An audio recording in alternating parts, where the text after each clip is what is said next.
So you mean to tell me all those late nights, what you doing, where you at?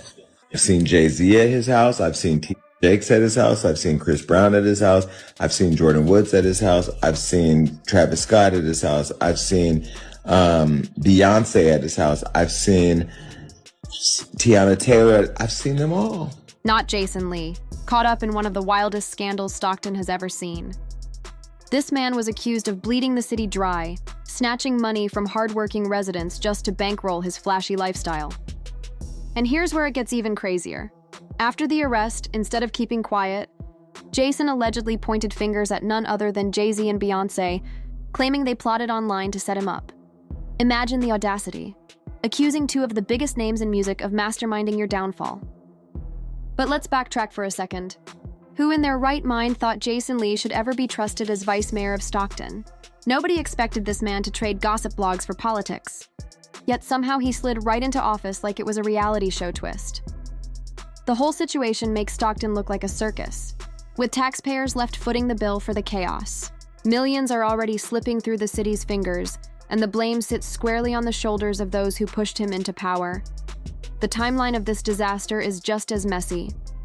Stockton's mayor, Christina Fugazi, made Jason her vice mayor back in November, just after she herself took office in January.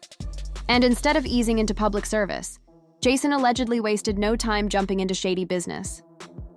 By May, barely months into his political debut, he was already being investigated for skimming $50,000.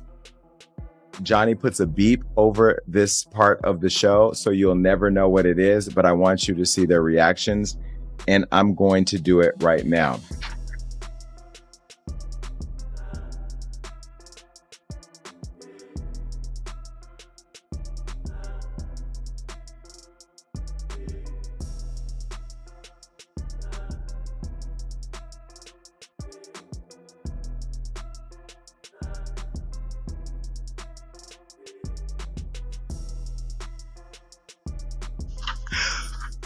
Ooh.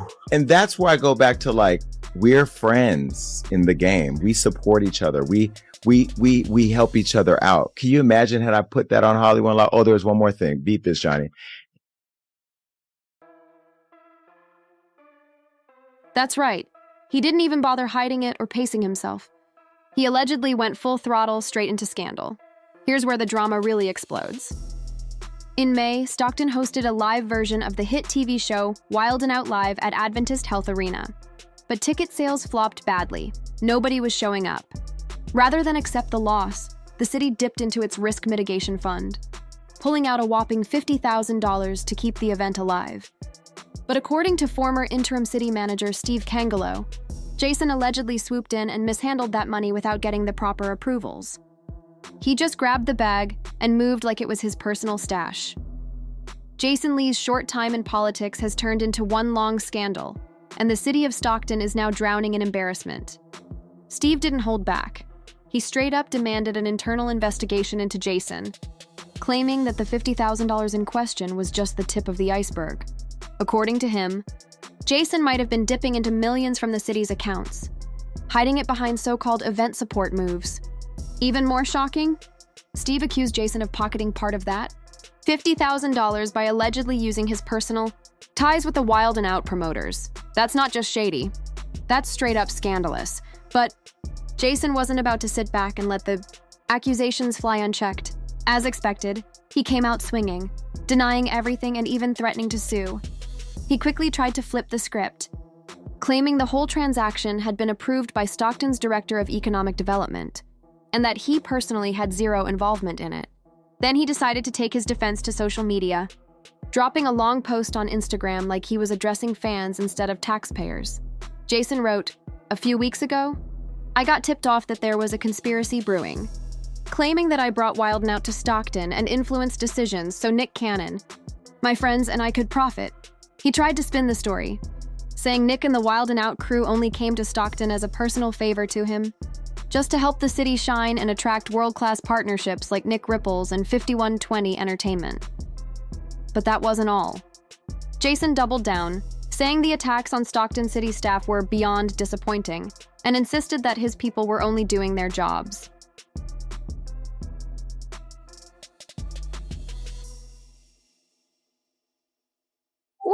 So that in itself, I think Beyonce could have gave me a, you know what I mean? Like there should be a little love there. Now, maybe she doesn't know. Beyonce doesn't know. Yeah, I don't think Beyonce. They're not going to share that with her. Yvette knows. I got the receipts. I still have the receipts. Yvette know I got the receipts. I got them. Now if I get that message to Beyonce, yes, I can get it to I'm connected. I could get the message to Beyonce.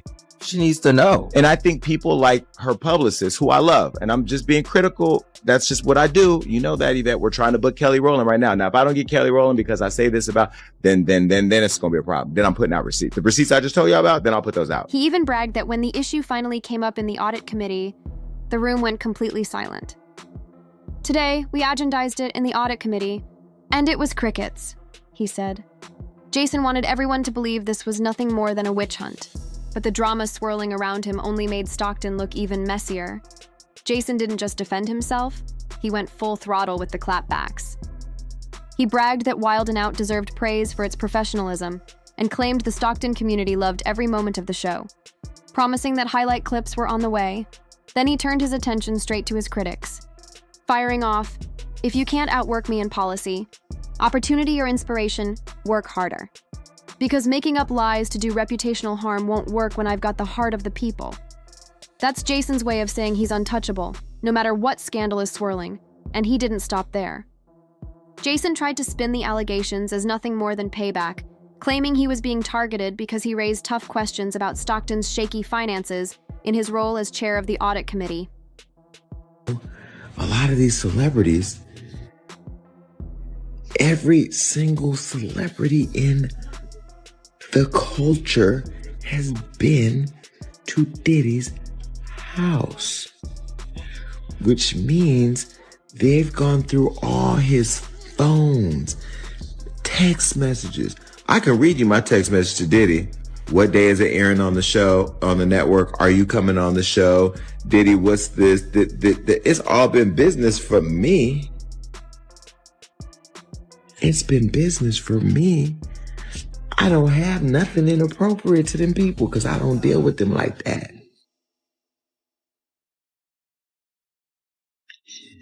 So you mean to tell me all those late nights, what you doing, where you at? I've seen Jay Z at his house. I've seen TashaK at his house. I've seen Chris Brown at his house. I've seen Jordan Woods at his house. I've seen Travis Scott at his house. I've seen Beyonce at his house. I've seen Tiana Taylor. I've seen them all. Now, we was all in the backyard, but I've seen them all. I've seen Usher there. I've seen DaBaby there. I've seen Justin Bieber there. I've seen... Everybody's been to a Diddy party. I've seen Lindsay Lohan, Ashton Kutcher, Demi Moore, Tyrese, Amber Rose. I've seen them all up in there. According to him, this was all a political hit job meant to shut him up. Baby Jason Lee wasn't just defending himself. He was turning the drama into a full-blown victim narrative, acting like he was being punished for speaking the truth. On top of that, Jason pulled the legal card. He demanded a public apology and threatened a $25,000 lawsuit for damages, citing defamation, emotional distress, and harm to his reputation if the accusations weren't retracted immediately. It was clear he was ready to fight, dirty to protect his image. But what really turned heads was how he dragged Beyonce and Jay Z into the chaos once. Again, Jason has been on their necks ever since the Diddy drama erupted, and many people couldn't help but side-eye his claims, whispering that maybe this whole scandal was tied to them setting him up.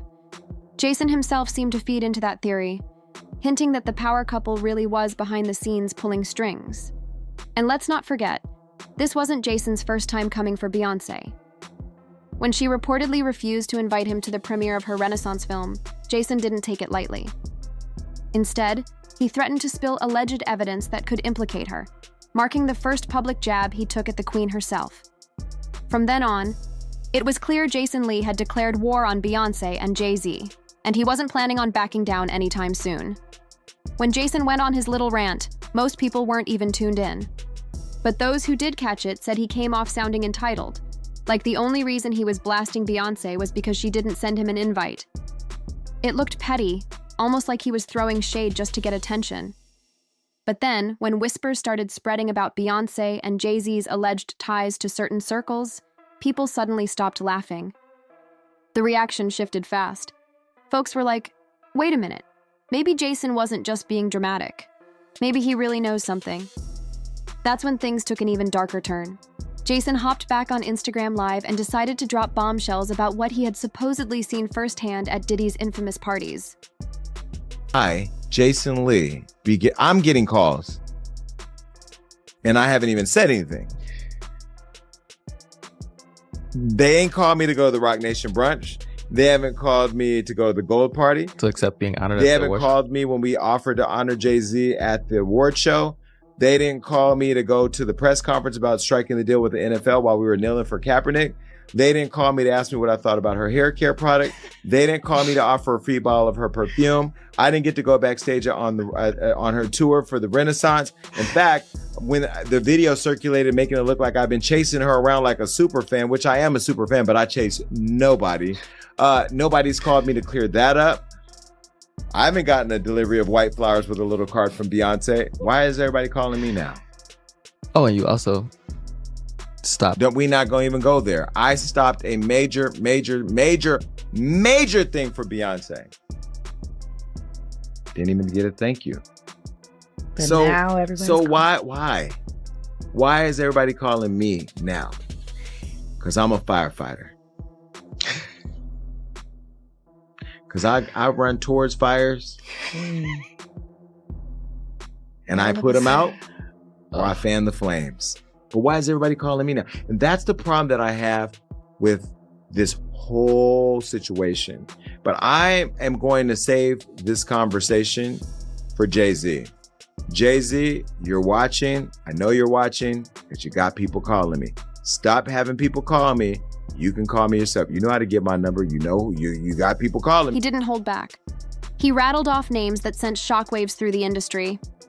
Jason Lee claimed he saw Jordyn Woods, Travis Scott, Usher, DaBaby, Justin Bieber, Tyrese, Amber Rose, Mary J. Blige, Teyana Taylor, and yes, even Beyonce and Jay Z at those gatherings. By naming such a stacked lineup of A-list celebrities, Jason wasn't just stirring gossip. He was hinting at something much bigger. He was painting a picture that connected some of the most powerful names in entertainment to a scandal that nobody wanted to touch. Suddenly, what started as Jason being salty over a movie premiere snub turned into something that had fans and insiders questioning just how deep this rabbit hole really goes. A few days later, Jason popped back up with even wilder claims, this time saying that Jay-Z and Beyonce actually sent people after him. He alleged that their so-called thugs tried to intimidate him after they caught wind of the things he'd been saying. According to Jason, the power couple wasn't just mad. They were pressing him hard behind the scenes, allegedly threatening to get him fired if he didn't backtrack on his words. Jason went further, claiming they even demanded that he clarify his remarks publicly, and at one point tried to force him to act as their mouthpiece. But he insisted he stood his ground and refused to play their game. Then came the most shocking part. Jason revealed that he once protected them by stopping a major, damaging report from ever hitting the press. In his version of the story, he kept them from facing serious public fallout. Yet instead of showing gratitude, they allegedly continued to treat him like he was invisible.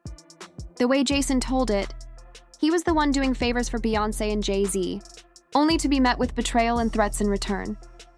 To his supporters, this sounded like proof that he was being silenced by industry giants. But to others, it looked like Jason was just adding more fire to his personal vendetta, trying to paint himself as the lone truth-teller standing up to music royalty. Jason positioned himself as the underdog, fighting against two of the biggest names in the game. But the story didn't stop there. He suggested that Beyonce and Jay Z were trying to blacklist him completely, pulling strings in the industry to cut off his opportunities. According to him, they wanted to erase his influence, making sure his voice wouldn't carry weight anywhere in media or politics. Instead of bowing down, Jason doubled down, insisting he had receipts, connections, and the guts to expose everything they'd tried to keep hidden. The tension between him and the Carters was no longer just gossip. It was beginning to look like an all-out war brewing in plain sight. Jason then hinted that the feud went way deeper than anyone realized. He claimed Beyonce and Jay Z weren't just trying to silence him. They were allegedly working behind the scenes to control the entire narrative around Diddy's scandal. In his eyes, they were the ones handpicking who got exposed and who stayed protected, while using their power to keep their own names clean. Jason made it sound like he was the only one bold enough to stand up and say, "Nah, I'm not playing along with this cover-up." By doing so, he painted himself as both the whistleblower and the target, suggesting that going against the Carters came with dangerous consequences. From there, Jason amped things up even more, dropping hints that he had proof locked away that could blow the whole situation wide open. He teased that he'd witnessed moves and conversations that tied Beyonce and Jay Z directly to the circles now under heavy scrutiny. The way he framed it, he wasn't just gossiping anymore. He was positioning himself as the man holding secrets powerful enough to shake the entire industry. And with every post and live stream, Jason made it clear, if the Carters kept coming for him, he was ready to unleash everything he knew, no matter how explosive it might be. Jason's warnings quickly turned into straight-up threats. He implied that if Beyonce and Jay Z didn't back off, he would press the button and leak names, dates, and receipts tied to their alleged dealings. He hyped it up like he had an arsenal of dirt that could ruin careers overnight. Fans were divided. Some thought he was bluffing for attention, while others swore he looked way too confident to be faking. The tension was electric, like Jason was standing on the edge of exposing something massive, and the industry was holding its breath, waiting to see if he would actually pull the trigger. Jason had been spilling way too much tea about Beyonce and Jay Z, stuff they allegedly didn't want out there. And now he claimed they were trying to shut him down completely. But here's the twist. It was becoming more and more obvious that the real reason Jason was dragging them nonstop was because he felt disrespected, like they didn't value him the way he thought they should. He even seemed to admit that Beyonce and Jay Z were behind his current troubles when he dropped another cryptic post after. Fans started connecting their names to his situation. Jason tried to play it off saying, not liking someone is perfectly okay. But making up lies to destroy their character is not okay. But by then, the damage was already done. People were talking, debating, and picking sides all over social media, and you know the internet had a field day with this one. One person commented, "Jason Lee being a mayor lets me know all I need to know about the city." Another laughed and said, "I thought Beyonce running away was the most hilarious thing surrounding Jason Lee. Him being mayor takes the cake. We are truly living in strange times." The reactions were brutal, but also kind of entertaining, because nobody could believe Stockton actually handed him that kind of power in the first place. So now, the big question lands in your lap. Do you believe Jason Lee really embezzled Stockton's money, or is he just being framed? And do you buy the idea that Jay Z and Beyonce might actually have a hand in all this chaos? Drop your thoughts in the comments, and because this story is far from over. And don't forget to like, share, and subscribe, so you don't miss any of the shocking twists still to come.